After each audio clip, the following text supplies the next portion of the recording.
enganado com a sua pose, achando que ele era o tal, que ele era o governador, que agora ele era o rei. Ele queria fazer as coisas da sua maneira e toma de fazer coisas erradas. Meus irmãos, outro erro grotesco que ele cometeu foi levantar-se contra o ungido de Deus. Diga para o seu irmão do lado: é perigoso levantar-se contra o ungido de Deus. Oh, meus irmãos, é muito perigoso.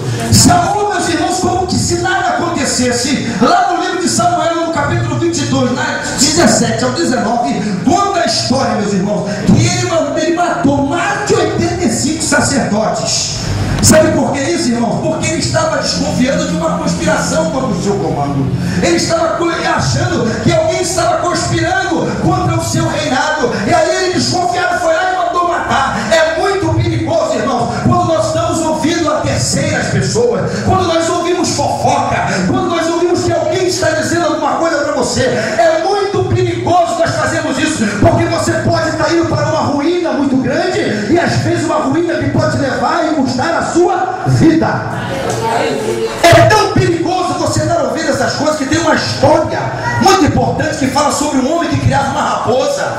O homem criava uma raposa dentro de casa desde pequenininha, e os vizinhos ficavam para ele: olha, rapaz, essa raposa é bicho peçonhento, essa raposa vai te morder. Que nada, eu estou criando desde pequeno, essa aqui já está com a gente, é uma coisa nossa, é da família. E aquilo ficou na cabeça dele. A raposa foi, cresceu, ele tinha uma criança pequenininha, ainda recém-nascida, dentro de casa. Ele estava na lavoura capinando, e de repente ele via aquela raposa saindo de dentro da sua casa com a boca cheia de sangue. A primeira coisa que ele pensou: aqueles vizinhos tinham razão, essa raposa foi lá e comeu meu filho, eu vou matar a raposa. Quando ela chegou diante dele, pegou o facão que estava na sua mão e arrancou a cabeça da raposa e correu para dentro de casa. Quando chegou dentro de casa, estava a criança dormindo, que é uma maravilha, e uma cobra toda espedaçada. O que nos faz refletir isso? É que quando nós ouvimos terceiras pessoas, as pessoas que falam de você, nós temos que constatar, porque é muito perigoso você viver uma vida de fofoca, uma vida de disse-me-disse, uma vida onde Deus não opera maravilha.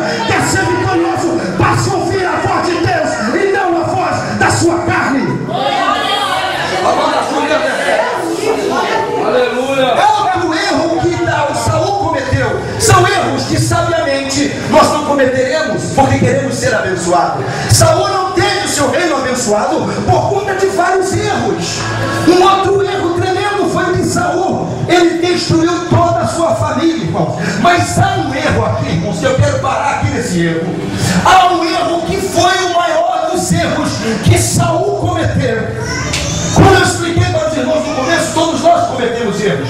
E há erros e erros. Uns são maiores, outros menores, mas são erros. Eles trazem consequências, tanto um quanto o outro. Mas Saul cometeu um erro, irmão, que foi o pior. O pior erro de Saul foi ele rejeitar a palavra de Deus. É verdade. Diga para o seu irmão: não rejeite a palavra de Deus. Diga para o seu irmão: se você quer ser abençoado, não rejeite a palavra de Deus.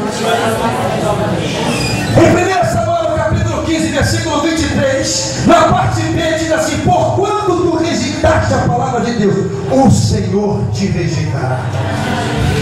Saul rejeitou a palavra de Deus.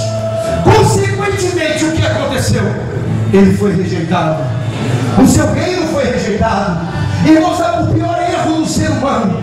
O pior erro, irmãos, talvez não seja você ter afrontado alguém. O teu pior erro pode não ser aquele erro que você discutiu com a sua esposa, discutiu com o seu marido. O pior dos seus erros pode não ser o erro que você falou mal de alguém, mas o pior dos erros que você pode cometer, eu digo isso com toda certeza e diante da Bíblia, é você rejeitar a palavra de Deus.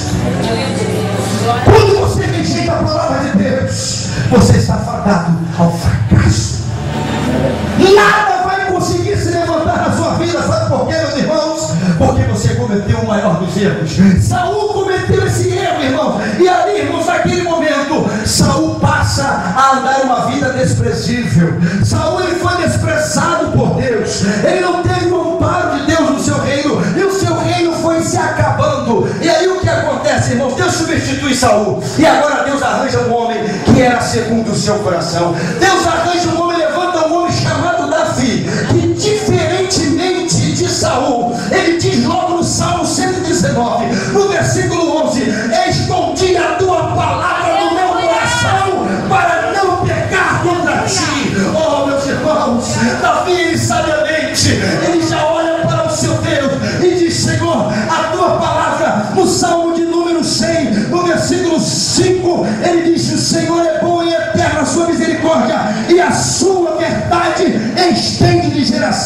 em geração. E aí o que acontece com Davi? Davi foi um homem abençoado.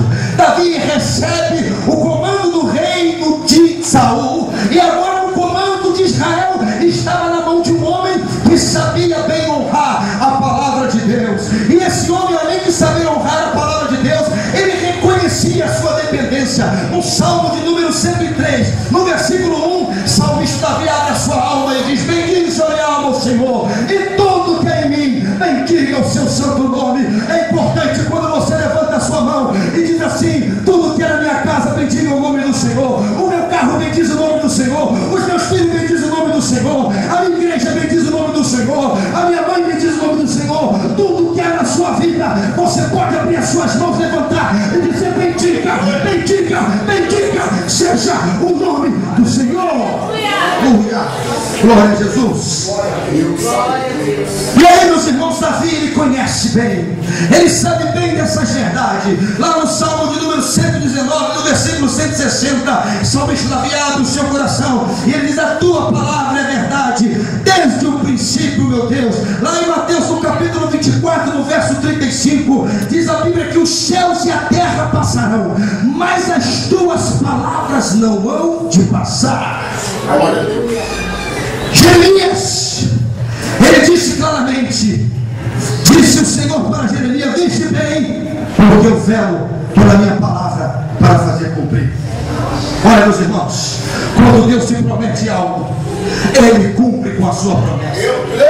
Quando Deus faz uma promessa para você, pode se levantar um homem, pode se levantar um homem que você pensa que tem o maior poder na terra, mas eu vou dizer uma coisa para você: Deus vai cumprir a promessa na sua vida. Aleluia!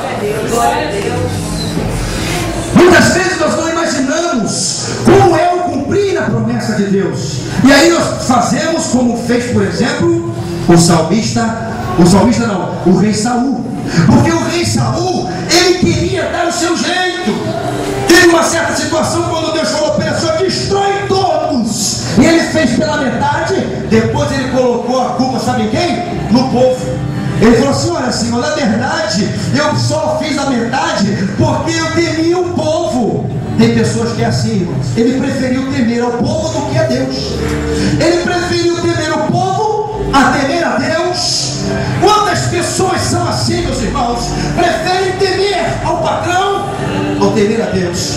Às vezes até crentes estão na sua vida secular, no seu trabalho, e às vezes para agradar o patrão fala: toma uma cervejinha, toma uma cachaçinha, e ele para agradar: eu não posso perder esse emprego, e vai e toma aquela cachaçinha porque eu quero agradar o meu patrão, e se esquece que quem te deu aquele emprego foi o Senhor, quem te deu aquele patrão foi o Senhor. Aquele patrão também não é todo nem dele mesmo, porque quem te dá e quem tira é o Senhor teu Deus.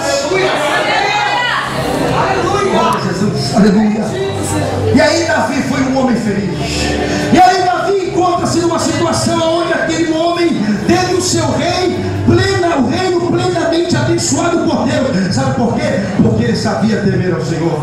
Teve uma ocasião numa batalha em que esse rei Davi, o que foi segundo o coração de Deus, o que sabia temer ao Senhor, esse homem chamado Davi, esse grande rei, ele numa situação de guerra, aonde ele estava diante de um grande homem de guerra chamado Golias, aonde estava afrontando o exército do Senhor. Naquele momento Davi, ele não teve medo daquele gigante. Aquele Davi olhou para aquele gigante e liberou uma palavra profética. Davi olhou para aquele gigante que estava zombando dele. Diz a Bíblia que era um homem forte, grande, estrategista de guerra. Olhou para Davi pequeno, sem aparência, e começou a zombar dele. Mas aí Davi, naquele momento, ele começa a olhar para aquele homem e libera uma palavra profética: você vem a mim com pau, você vem a mim com pedra, com todo o teu artefato de guerra, mas eu porém vou a ti, em nome do Senhor dos Exércitos. Eu não sei qual é o teu problema, eu não sei qual é a tua enfermidade,